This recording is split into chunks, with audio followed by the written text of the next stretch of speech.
I'm Trinity Anderson, producer and narrator of Plog Vlog. This is Chapter 1, that I'm calling Before the Great Journey, the beginning of my mother Liz's story and how she became the woman I would one day call Mum. We begin at Turitea Lookout, above Palmerston North in New Zealand, where I first shared Lizzy's childhood memories and the beginnings of a life lived between rules and dreams. Today, we're plogging the Manawatu River Park.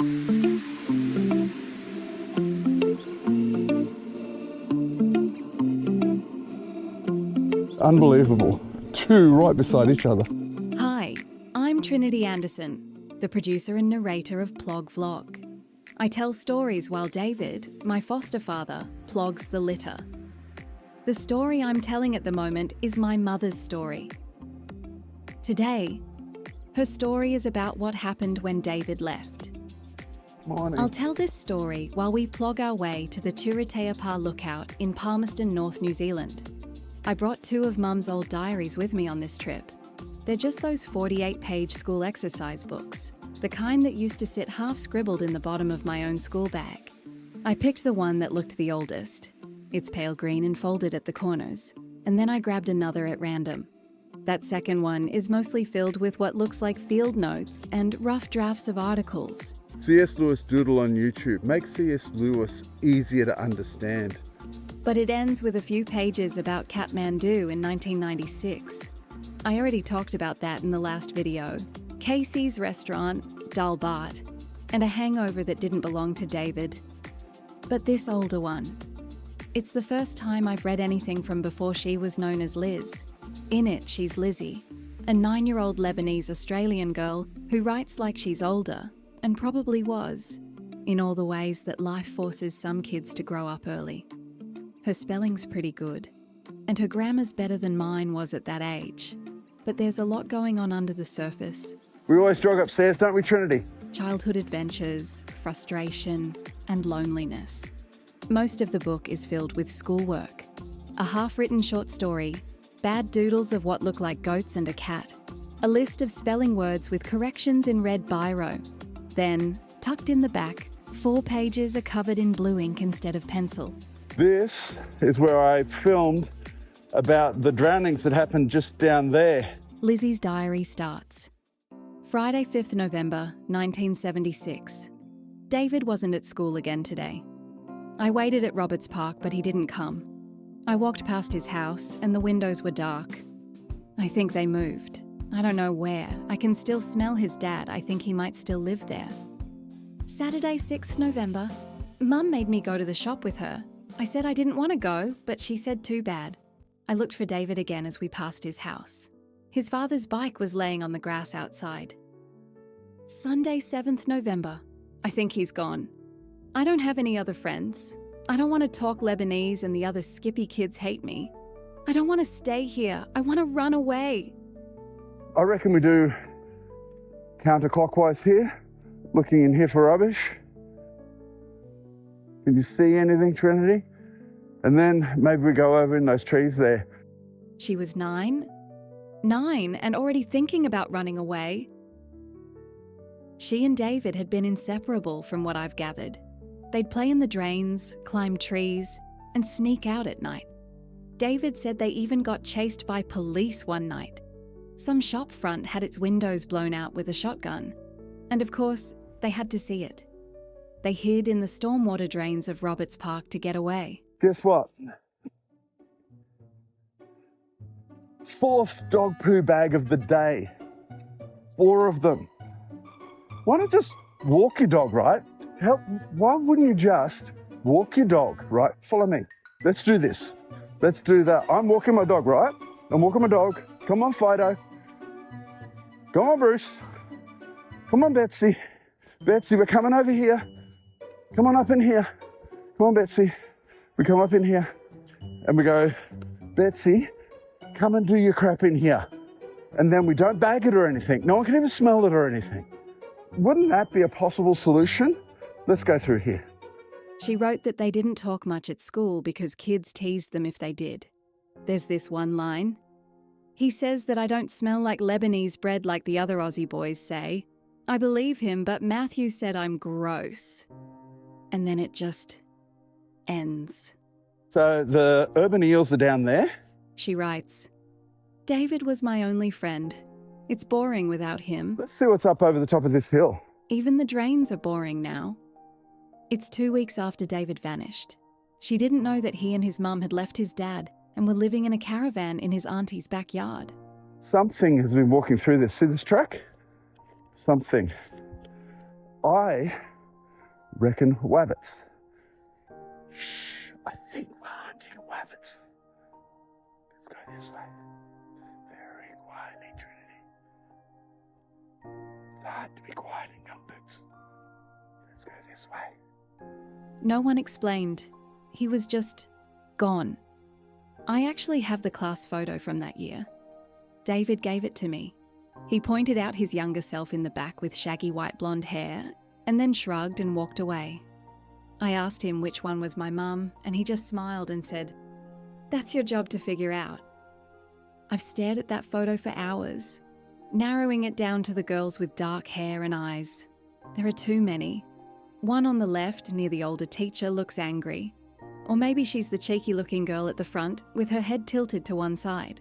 I won't know until I find more clues in the diaries. And that's frustrating. This could be really, really super duper tragic. Because all the rest of the journals are back in Australia, roughly stacked in mismatched plastic boxes like a paper time machine.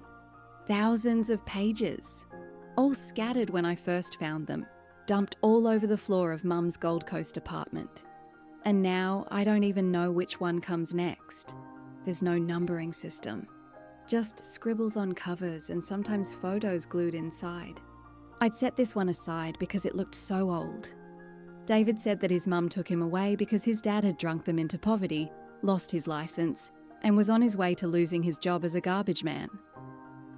Let's see if we can make it through here, Trinity. Can you make it? Take some of these branches off. Did I fall down? Oh, I broke that one with my ass. Now I think I've cleared a way for you, Trinity. They'd moved into a caravan in his auntie's backyard, and he had to start at a new school the next Monday. He says he hadn't thought much about Lizzy because leaving his dad was a huge adventure to him. So that's what I've been reading while here in New Zealand, in between editing these videos. We've been plogging when we're not filming plogging, but there's not much to find. See, we can see those weeds again. The vine. Apparently it's all over New Zealand. This guy Brian was talking to me about it the other day. The walk to the lookout is steep in places, winding through regenerating bush. P.O. Waka Waka keep fluttering around our heads like they're waiting for us to drop breadcrumbs or wisdom.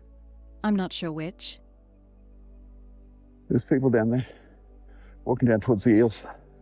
At the top, the lookout opens to a sweeping view of the city, the ranges, and the distant threads of the Manawatu River. It's peaceful, a good place to think.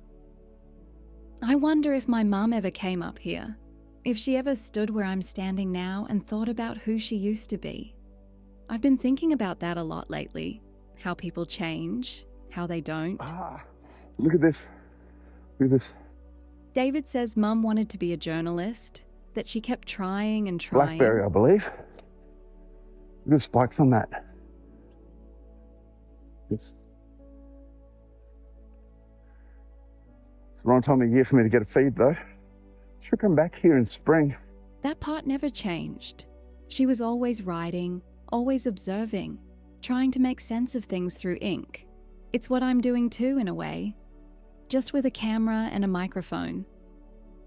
There's this line Mum wrote in one of the Kathmandu pages that I keep thinking about. She said, "Sometimes the only thing keeping me tethered is writing something down." I get that. These videos are my version of that tether. Telling her story keeps her with me. Sharing it with Crystal, Morgan, and Chloe makes it feel real. And David, he never stops me. He just says, "I'm happy as long as the video mostly shows plogging, and you say the word plogging regularly." Anyway, that'll just about do. I've cropped a few camera angles to try to capture the views and the plogging. There's not much rubbish, just the occasional snack wrapper or windblown plastic. Still, we're here to plog, so we plog. I'll keep going through Mum's journals when we get back to Australia. I'm hoping one of the next books will pick up where this one left off. This is probably dumb, but there we go. Maybe explain what happened in the weeks after David left. Maybe explain how she survived the Skippy boys and the loss of the one bronze blonde Aussie boy who hadn't teased her. A kind of heartbreak, I think, because that's what it was, really. Good morning, how you going? Not a romantic one, but something deeper. A loss of safety, of trust, of her one real friend. And maybe, if I keep following the trail she left in pen, I'll figure out where I fit in her story. But for now, this is the Turitea Pa lookout. This is where I am, and this is the story I'm telling. That'll do. That'll do, I think. Oh, I can't believe it. I turned around and look what I found. What is it? Milky's Shock Strawberry. I didn't even see that on the way. Because I think I went that way and up. Yeah, so this here. Anyhow, that'll do, donkey. That'll do. That'll do, donkey. That'll do.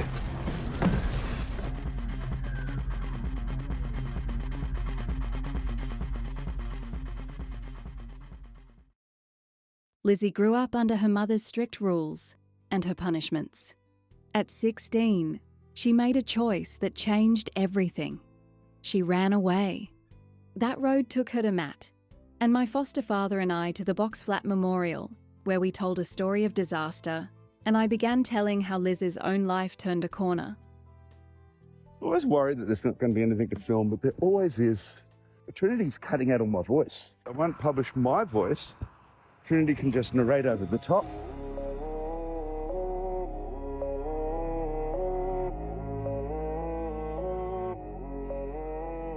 Hi, I'm Trinity Anderson, the producer and narrator of Plog Vlog. I usually use these videos to keep my friends up to date with what I've found in my mother's old diaries. In memory of the men who lost their lives in the Box Flat explosion on the 31st of July 1972. But just for a few minutes, I want to talk about something else first. Because David and I are filming this episode at the Box Flat Mine Disaster Memorial. And if I've learned anything while plogging in places like this, it's that some stories demand to be told before your own. The Box Flat Mine explosion happened on the 31st of July 1972. Looks like there was a buried here too. It was the worst mining disaster in Queensland's history. No rubbish. 17 men died underground, and one more later in hospital. Most of them were killed instantly by a violent gas and coal dust explosion that tore through the mine in the early hours of the morning. One body was never recovered. That's how destructive the blast was.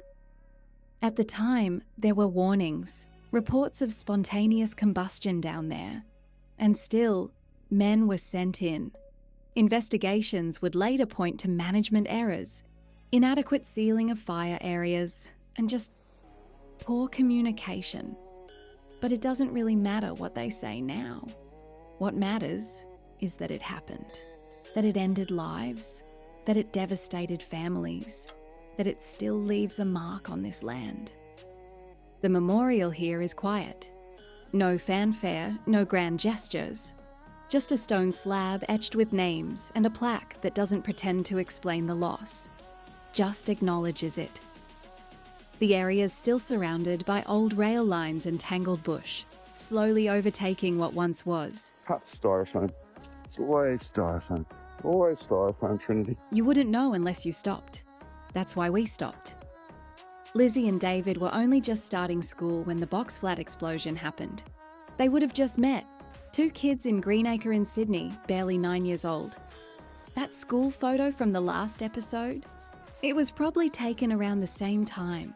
Somewhere in those uncertain weeks, one friendship was beginning, while another 17 lives were ending underground. Strange, isn't it, how the timelines cross like that? I reckon over this way. Let's go, Trinity. Anyway, thank you for listening. Now, back to my mother's story. After filming that last episode at the Turitea lookout, David and I flew back to Australia. I'd brought 2 of Mum's old school diaries with me to New Zealand and didn't get the chance to dig much deeper. But once we got home, I started going through more of them, searching for what came after that heartbreaking last entry when she was 9. Instead, I found one from much later, written just after she turned 16. By then, no one called her Lizzy anymore, not even her mum. She was Liz. The diary opens with pages about a guy, Matt Pappas, 6 years older than her. I had to read that twice. 6 years. She'd met him through a friend of a cousin or something like that. The details are scattered. But what's not scattered is how intense it was. This wasn't sneaking out to see a corner store that got shot up with a shotgun, like she and David did when they were little. Stop pointing my butt at the camera. This was sneaking out because she knew she wasn't safe at home. Take a bit of styrofoam. I reckon that came from the same thing. More styrofoam, mowed up styrofoam.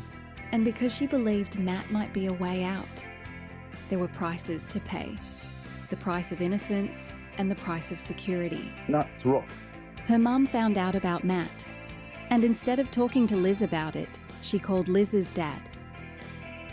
He'd mostly moved in with another woman by then, but was still technically married to Liz's mum. Liz wrote in the diary, "When Mum calls him, she gets what she wants." This is the sign for the Box Flat Memorial. Oh, that's probably a good shot. Look at that crow. And what she wants is control. Morning, crow. He won't ask why. He'll just drive straight over and knock. Liz knew what that knock meant. I was worried that there's not going to be anything to film, but there always is. So she planned an escape. Matt couldn't pick her up near her house. It was too risky. They arranged to meet outside the Wiley Park pub at closing time. Risky, but better than waiting for her father to find her. Liz climbed out her bedroom window just after 9 p.m. She wrote about it in almost cinematic detail. Her mum had just turned down the TV for evening prayers. Maronite Catholic, intense, and utterly commanding in her communion with God. Trinity's cutting out on my voice. So I'd like to use these videos as a way of recording a journal for myself. And I won't even publish it. I won't publish my voice. Trinity can just narrate over the top. Liz knew she had about 30 minutes. That's how long her mum would pray before knocking on Liz's door and declaring, "Lights out, now." No second warning.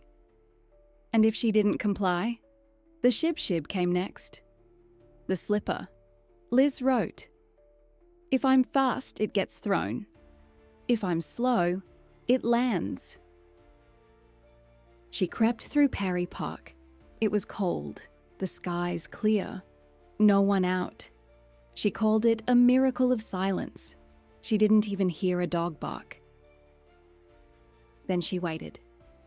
20 minutes outside the pub.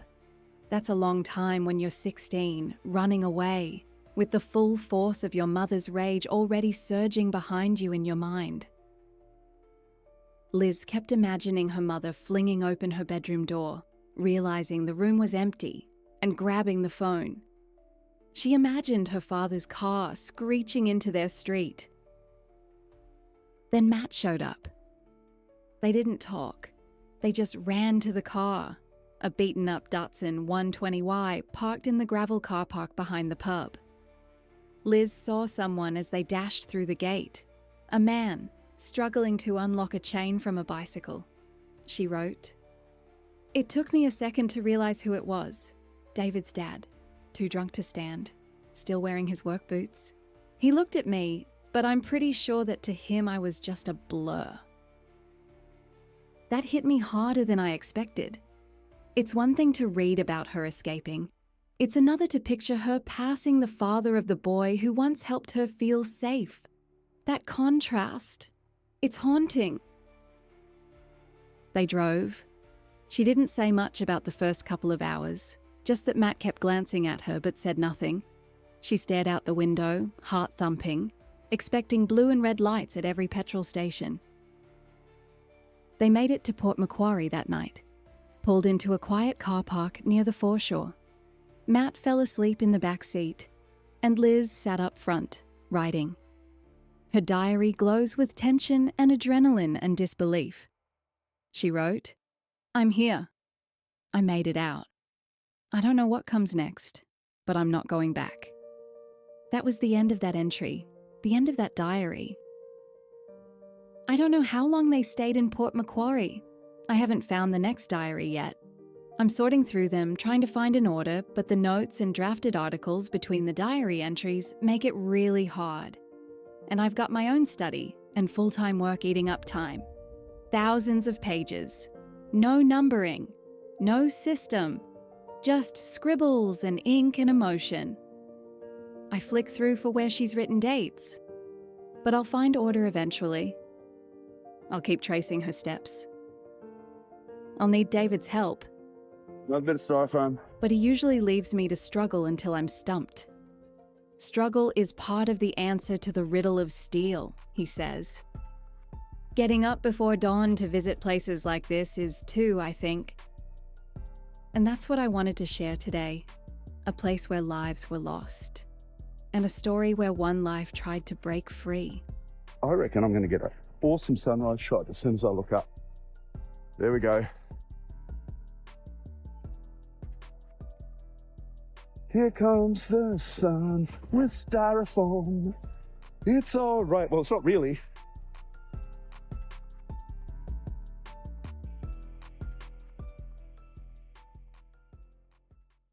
Running away had freed Liz from her mother, but not from being controlled. Matt's manipulation and violence followed her into adulthood. Years later, because of a puppy, she crossed paths with someone she'd known as a child, her childhood friend David. It is 6:38 and we're on Bribie Island.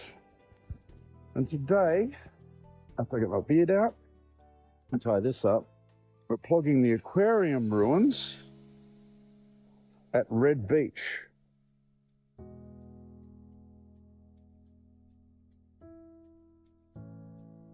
Hey again.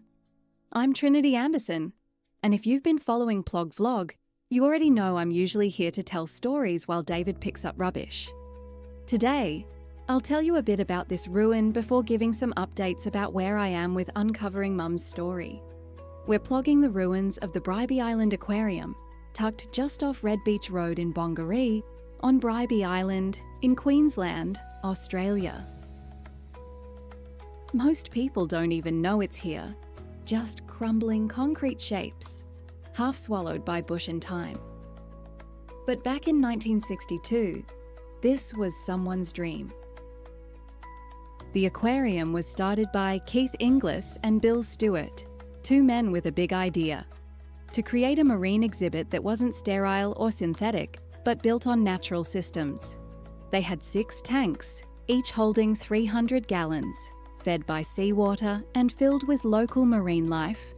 It was meant to be part of a bigger vision, one that included a kiosk, barbecues, and family visitors learning about mollusks and marine conservation. Oh, it really is ruins. But like a lot of big visions, it didn't last. After about a year, the project was abandoned. And now, here it is. Graffiti-splashed concrete, rusting pipework, and weeds curling through what used to be fish-viewing windows. It's beautiful in that eerie, melancholy kind of way. A place where ambition met entropy, where nature is quietly taking it back. Bribie Island itself has a longer memory. Thousands of years ago, this land belonged to Indigenous communities who thrived here. Then came the steamships from Brisbane in the early 20th century, bringing tourists and change. Now Bribie is this strange mix of natural beauty, wild edges, and scattered relics like this, reminders of what was tried, what was lost, and what was left behind. And somehow, that fits with the story I've been piecing together. I've started sorting my mum's diaries into chronological order. That's no small task, She filled hundreds of old school books with everything from travel stories to angry rants to weird little poems about whatever was frustrating her. Lately, I've been deep in the ones from the late 80s, but last week I found something else. The 1993 diary. It starts in Hawaii. 26th of April. Mum was waiting to meet David, his girlfriend at the time, Claire, surprised because David hadn't told her, got jealous, and flew somewhere. So Mum and David decided to travel together instead. There's a lot more about how that came about, but I'm not ready to tell that story yet, because I know my friends, Crystal, Morgan, Chloe, you've all messaged me asking how Mum and David even found each other again after being childhood friends in Greenacre. How do you go from being 9 years old in Sydney to somehow standing face to face over a Staffordshire Bull Terrier puppy on the Gold Coast? Well, I asked David, again and again. At first, he just kept saying it was my job to find the story, that if Mum didn't write it down, there was probably a reason. But eventually, after enough pestering, he told me. It was 1985. David had left school at 16 and worked non-stop, cleaning offices mornings and nights, making magazines during the days, and hosing pig shit from the drains underneath a piggery in his spare time, until he could buy a house as he turned 18. He just needed out. Out of his mum's house, which was filled with the stink of cigarette smoke and daytime TV. His dad had already died, liver failure. David said his dad had only woken up for a few seconds during that final visit, just long enough to show a glimpse of recognition before losing consciousness again. David had moved with his mum from Sydney to Warwick in Queensland when he was 14. He spent his teenage years walking the bush and the Condamine River, learning how to be alone. But when he finally bought that house, he didn't want to be alone anymore. He wanted a dog. He saw a newspaper ad for Staffordshire Bull Terrier puppies. The ad had been placed by a guy named Matt, who was, it turned out, my mum's boyfriend. You might remember from the last episode, him and Mum sitting in a beat-up car in Port Macquarie after escaping Sydney. David was working a machinist job at a newspaper, one of those giant clattering machines that cut and stapled magazines, and the ad caught his eye during lunch. So, he rode his old Honda XL250 motorcycle from Warwick to the Gold Coast to check out the puppies. Matt brought 3 of them out into the front yard. While David was choosing, Mum stepped out from behind the screen door. She'd just glanced out the door disinterestedly and was caught by surprise. She told David years later, when they were walking together along the beach in Viña del Mar in Chile, that she came out because she'd recognised him right away. She'd taken a risk because Matt didn't like her talking to people, especially men. Well, that's sense. David told me that he did a double take, not because he remembered her, but because she was stunning. He picked the brindle puppy. Matt had taken the other 2 back around the house, and in that brief moment they were alone, Mum picked up the receipt book, pointed at the phone number David had written down, and whispered, "I'll call you." He didn't even have time to ask her name before Matt came back around the side of the house, and Liz turned her gaze towards the puppy snugly nestled in the motorcycle tank bag, its blocky little head poking out like it was the one about to ride the bike 200 kilometres back to Warwick. In his head, along that ride, David named the pup Arnold, and they moved into his new house the very next day. 2 weeks later, the phone rang. David picked up and the voice said, "Hey, it's Liz. Lizzy. I've been calling and calling, you never answer the phone. How's the puppy?" David blurted, "Holy crap! Lizzy, I didn't recognise you at all. You've changed so much. I'm so sorry." Sharon, David's new girlfriend at the time, heard that from the other room and stormed in shouting, "Who's that?" That was the end of that whole Sharon thing. I can't stop thinking about that moment. About how a lost connection at 9 turned into a forgotten face at 18, and then back into something alive again through a phone call. David said he didn't want to be the one telling this story. that it's mine to tell, that maybe Mum never wrote it down because she was afraid Matt would read it. I asked David what he thought of Matt. He just said, "Let's not speak ill of the dead." I've been thinking a lot about what's forgotten and what's preserved. These ruins, being eaten up, recaptured by nature. There's barely any record of the history, just old stories of mollusks, well-intentioned environmental actions, and carefully built concrete tanks. I reckon if there's any rubbish washed in, it'll be washed in here. What are you? You're a plastic bag. Then it was abandoned, being eaten by vines, coloured by graffiti, and slowly swallowed by decades. Let's look for stuff like that, Trinity. Mum wrote in her diary once, "Everything I build collapses if I don't keep feeding it. Friendships, articles, even my own memory. If I stop writing, I'll disappear." That line's been stuck in my head all week. I think that's why I'm doing this. Maybe this whole project, this whole channel, isn't just about cleaning up rubbish. Maybe it's about refusing to let things disappear. Oh, and for those of you wondering, yes, I'm still reading The Return of the King. And yes, I still regret refusing to go with David to Plog Mount Doom. Or I guess the volcano that played Mount Doom in the Lord of the Rings films. I was still mad at him back then for teasing me on camera in Taupo, but now I'm just annoyed at myself. I'm the one in charge now, but I think he still likes chatting to the camera, even though I mute out most of what he says. One last thing, I can't be on camera. I can't even use my real voice. Partly because I need to protect my identity, because like Mum, I've got a track record of choosing the wrong men. Let's just say, being invisible is safer, for now. But if I've learned anything from Mum's diaries, it's this. You don't have to be visible to be real. You just have to show up.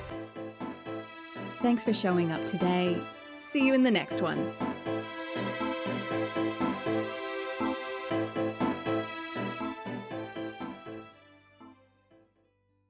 Reconnecting with David was a bright moment for Liz, but the shadows of the past weren't finished.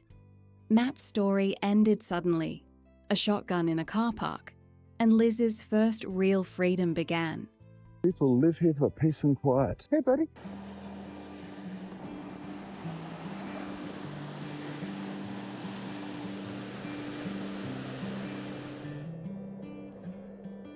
I'm Trinity Anderson, producer and narrator of Plog Vlog. Let's go Plog, the Tamborine National Park in the Cedar Creek section. I tell stories while my foster father and I plog beautiful places like this one. Cedar Creek Falls, in the Tamborine National Park, in Queensland. If you watched the last episode, you might remember me quoting David saying, "Let's not speak ill of the dead." Well, this episode has to speak of the dead. Matt's story needs to be told. People live here for peace and quiet. I'm going to be considerate. So we can understand how the next chapter in my mum's life could begin. Let's talk a little about Cedar Creek Falls first, though. This bit. Cedar Creek Falls is one of those places that carries noise even in its stillness. The falls cascade through volcanic rock and hoop pine gullies, feeding into quiet pools downstream. Hey, bush turkey. How are you? People come here to picnic, swim, or just breathe in something unfiltered. But when we came to Plog, I found myself thinking less about what people leave behind in nature and more about what they leave behind in each other. I've been going through more of Mum's journals, trying to get them into chronological order. I'm up to one she wrote in April 1996, beside a tent in Chitwan National Park in Nepal. There's a passage where she describes seeing a tiger, and it stopped me cold. The entry ends with her saying it felt like a good time to write about how she separated from Matt. A tiger? I'm not sure that Matt was a tiger, probably more a hyena. Now I'm speaking ill of hyenas as well as the dead. I used to write fan fiction a lot. First it was Twilight, then I got into Batman. I'm allowed on there, but I'm not allowed down there, according to this. Lately though, I haven't written any of it. Not because I don't love the characters, but because I've started writing something that feels bigger. I've started writing her story, Mum's story, and maybe my own, even a little of Matt's. Mum's diaries don't detail every fight with Matt. That's the thing about coercive control. It's not always dramatic. It's relentless. It wears you down, not in explosions, but in silences you're not allowed to break. But there's one diary entry, dated long after the recalled incident, that shows the moment Mum saw another side of male violence, a reluctant and regretful side. I turned up at the nightclub because I knew he'd be working. 2 men were being led away, both bent over, blood on the white concrete outside the door. Whoa, look at that. Then I looked up. Cedar Creek Falls. He was just standing there. One line of blood ran from his knuckle, down his middle finger, and was drying into a dark drop at the tip of his fingernail. That was Mum seeing David, not Matt. Years later, she wrote about it like it was the moment she realised strength didn't have to mean destruction. I asked him about it. He showed me the scar between his knuckles and said, "I had to get tested for HIV afterwards. That's when I learned that you often lose a fight even when you win." That had been the night Mum had sought refuge from what happened to Matt, from who had happened to him. That night in Nepal, What looks like tape? years later by candlelight, my mother wrote, It is tape. "He died like he lived. Fast, careless, reckless." A shotgun blast to the leg from someone who'd had enough of him sniffing around his girlfriend. He bled out in a car park in Brisbane while the others scattered. She never said more than that, but it changed everything.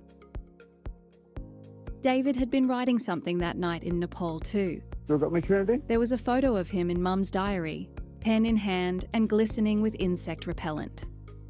"I was just writing about the tiger," he told me. I can't go over that side. That's frustrating. Cedar Creek flows from the mountains to the sea. It cuts through bedrock older than memory, gathering small debris as it moves. I kept thinking about the tiny little pieces of plastic that the creek carries. People throw things away and forget them. But the earth doesn't forget. Not really. I don't think Mum forgot Matt, for good or for bad. In a later entry, after she'd moved back to the Gold Coast, expelled from David's house by his hairdresser girlfriend's growing animosity, Mum wrote this: "I thought losing him would feel like being thrown from a moving car, but instead, it was like pulling off a too-tight jacket. I hadn't realised I could lift my arms again. Once I'd found a way of earning money, I bought my own groceries, clothes I liked, and my first camera. I also learned what it was like to wake up without feeling fearful. She became self-sufficient, quietly, fiercely. It wasn't magic. It was maintenance, like cleaning a riverbank one tiny piece of plastic at a time. I've never said this out loud before, but I think the reason I hide isn't just because I need to. It's because Mum never got to. She hid in boyfriends, quick exits, and the bottom of a glass. What's your tree, Trinity? I hide in voiceovers and editing software. But the difference is, I get to choose. When I left my last boyfriend, I was just like Mum. I sought refuge with a stable person who wanted nothing but to see me safe. He and his wife eventually became my foster parents just before I turned 18. When I called, he just said, "Come over." Just like that. No questions. That room is yours. For as long as you like. It'll stay yours. Maybe he wished he could have said that to Mum, but back then, jealous girlfriends got in the way. At Cedar Creek, the water flows over granite worn smooth by time and rainfall. There's a spot just below the falls where the current slows. And I stood there for a while after filming, watching dragonflies hover and leaves circle slowly on the surface. It felt like something was ending, or maybe settling. This feels like the end of a chapter for my mother, the end of Matt, the start of something more exciting. I think the next video should be a recap, an episode where I remind you and myself what her story has been so far, where we've been, what we've learned. From Mount Doom to Mount Edwards, from the Mine Memorial to here, from disconnection to this. This isn't the end of Mum's story. It's just the first time she found freedom.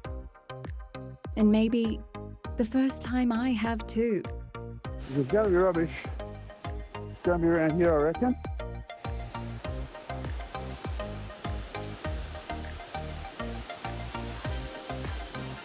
Danger, Will Robertson, danger. Matt's death freed Liz from his control. She could finally choose where to go, what to do, and who to be. And that's where this first chapter closes, at the start of her own life. This chapter had some loose ends, brought together and tied up in a recap episode. Chapter 1 didn't feel complete without a little tidy up, so we'll finish with that first recap. Hi, I'm Trinity Anderson, the producer and narrator of Plog Vlog. My foster father and I travel to some extraordinary places. He picks up litter, and I tell stories. But what I've been sharing lately isn't just about the land. It's about a life, my mother's life. And the last few videos have brought us to what feels like the end of one chapter and the beginning of another. So, this is a recap, a chance to gather the threads before we follow them somewhere new. We'll begin where I wasn't. Tongariro National Park. My foster father went without me that day. Trinity couldn't come out today, so you're not going to see as much of me in this video, but you will see a lot of volcanoes. Actually, I'd refused to go because we'd argued about the direction of this channel. Now that's a volcano. I regret missing out on filming this trip, but I don't regret the outcome. We eventually decided that I should take over management of this YouTube channel. My foster father hiked the volcanic trails, through wind-carved valleys and freezing streams, chasing views of dormant and active craters, carrying a camera that kept freezing in the cold. I bet you it's not going to do it now. Okay. See? Environmental temperature is too low and it'll turn the screen off. There wasn't much rubbish. Just a few candy wrappers, the odd cigarette butt, and a plastic fragment that looked more like a feather than trash. What is it? Looks like it's a Snickers bar. Snickers in your knickers at the bottom of the mountain. Mostly, it was just silence. Beautiful silence. But also, a silence between us. I didn't get to narrate a story over this footage, but he got to swim under a freezing waterfall flowing out of mountain snow.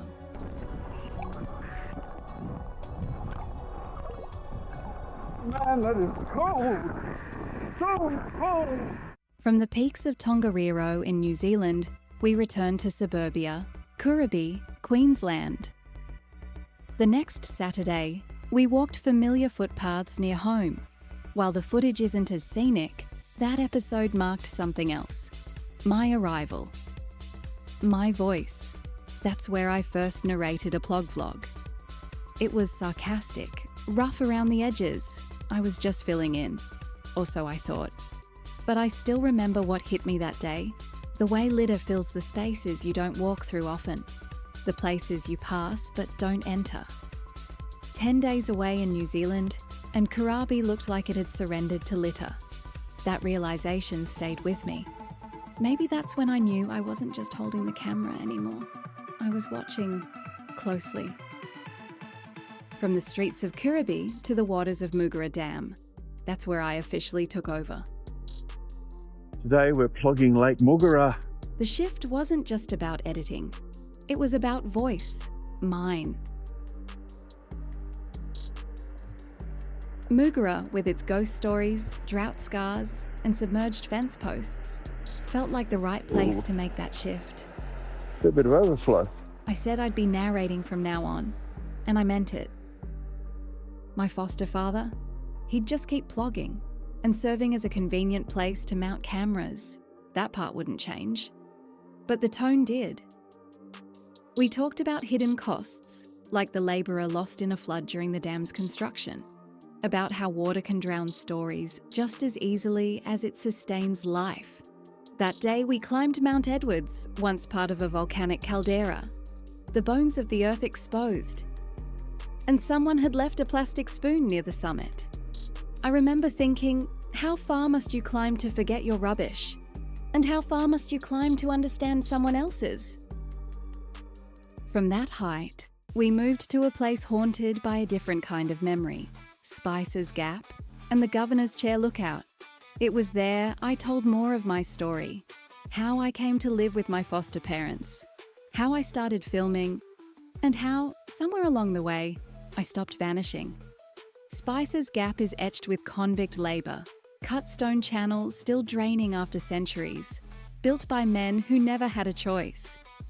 My foster father's ancestors were convicts like this, whose poverty had given them no choices. That detail, it stayed with me.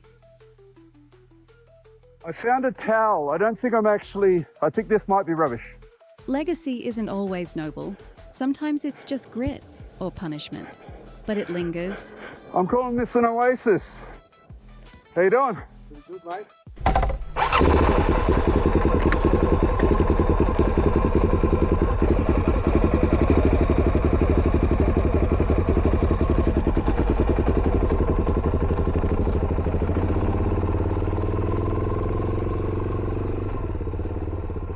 After Spicer's Gap, we crossed the Tasman again, to Aotearoa, New Zealand. This time to the Hei Kupu Rangatira Proverb Pathway in Palmerston North. That looks good on you. Thank you. Looks really good on you. Let's see if we survive. Hello, I got a friend behind me. We're just going to dash past. I loved that place. Steps carved with ancestral wisdom, wind in the flax, and not a single bit of litter until the very end. Maybe not, maybe bird droppings, maybe plastic. Either way, it reminded me that the difference between rubbish and nature isn't always obvious. Like people, like stories. While we walked, I spoke of Mum's death in 2020 and starting to read 2 of her old diaries. The second one ended in Nepal, but the first, it was from when she was 9, before she was Liz, back when she was still Lizzy, and her friend David had just disappeared. We stayed in Palmerston North to visit Turitea Lookout. I read more of Lizzy's diary. Her spelling was sharp, her loneliness even sharper. She'd written about waiting for David, about feeling invisible at school, about running away in her mind long before she ever ran in real life. I don't think he knew what it cost her when he vanished, but maybe he does now. I'm glad I can still ask him, even if I have to pester sometimes. He says that telling Mum's story should be between me and Mum, but Mum can't elaborate or explain. 4th dog poo bag of the day. Her words are locked in time. The lookout was beautiful. The kind of beauty that makes you ache because you want to share it with someone who isn't there, I broke that one with my ass. isn't around anymore. I imagined Mum standing where I stood, wondering who she was becoming. I thought about how writing tethered her, just like these videos tether me. From that stillness, we crossed back over the Tasman Sea and descended into something darker, the Box Flat Memorial, Queensland's worst mining disaster. 17 men never made it home, bodies never recovered. In memory of the men who lost their lives in the Box Flat explosion on the 31st of July 1972. The blast had been so violent, it turned a working mine into a tomb. That place quieted me. You can't talk about stories without acknowledging the ones that end without warning. Around that time, I found another of Mum's diaries. Cut styrofoam. It's always styrofoam. Always styrofoam, Trinity. She was 16, and she was leaving. The story of her escape from home, meeting Matt, sneaking out through Perry Park, spotting David's drunk father fumbling with a bike chain, it came together like film noir written in biro. Let's go, Trinity. She found Matt. She ran. They drove north, and the diary ended with her in a car park in Port Macquarie, riding by streetlight. I don't know what came next on that drive north, but I know she didn't go back. Okay, let's go. From Port Macquarie to Bribie Island. The Aquarium ruins. Concrete bones of a dream. They felt like a metaphor for Mum's old relationships. Big visions, poorly maintained, swallowed by time.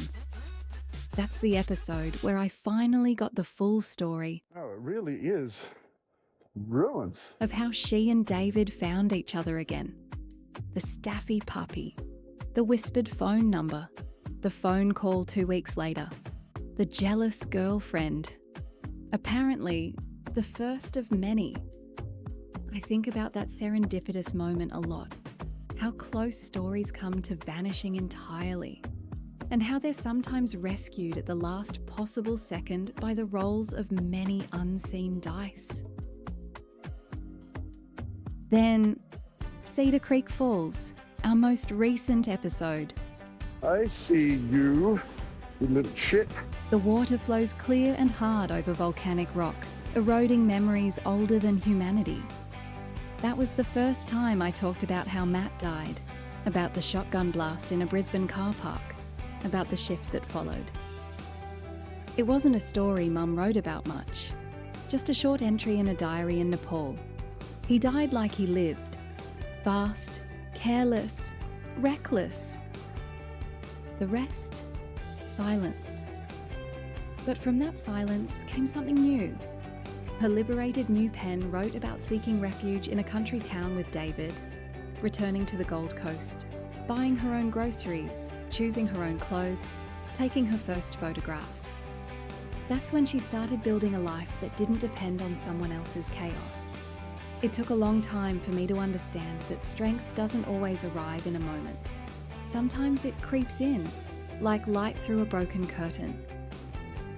Telling that story felt like the end of that chapter, the end of Matt, the start of Liz becoming more than a girl who ran. And for me, it feels like the moment where I get to stop looking over my shoulder, where I stop narrating someone else's escape and start noticing my own. One last thing before we close. My foster father, who you still see in these videos, has asked me to stop using his name, to start distancing the old man plogging these beautiful places from the young man in the stories I share. He said, "You're going to start telling stories from that 1993 trip soon. I suspect that Liz will have written down some personal things about me, perhaps some embarrassing stuff. I think that those stories should be told, but I don't think that random viewers on the internet should be easily able to make the connection between that David in the story and the guy picking up litter in these videos. Danger, access prohibited. So that's what I'll do. From now on, when you see him plogging, he's just the guy who walks ahead of me, camera strapped to his cap, cleaning the world one plastic wrapper at a time. And me, I'll be the voice trying to make sense of what he was, what Mum was, what the world is becoming. That'll do. That was Chapter 1. From a restless girl in Sydney to a woman standing at the edge of something new. Chapter 2 begins with Liz and David travelling far from home into a journey that would shape both their lives.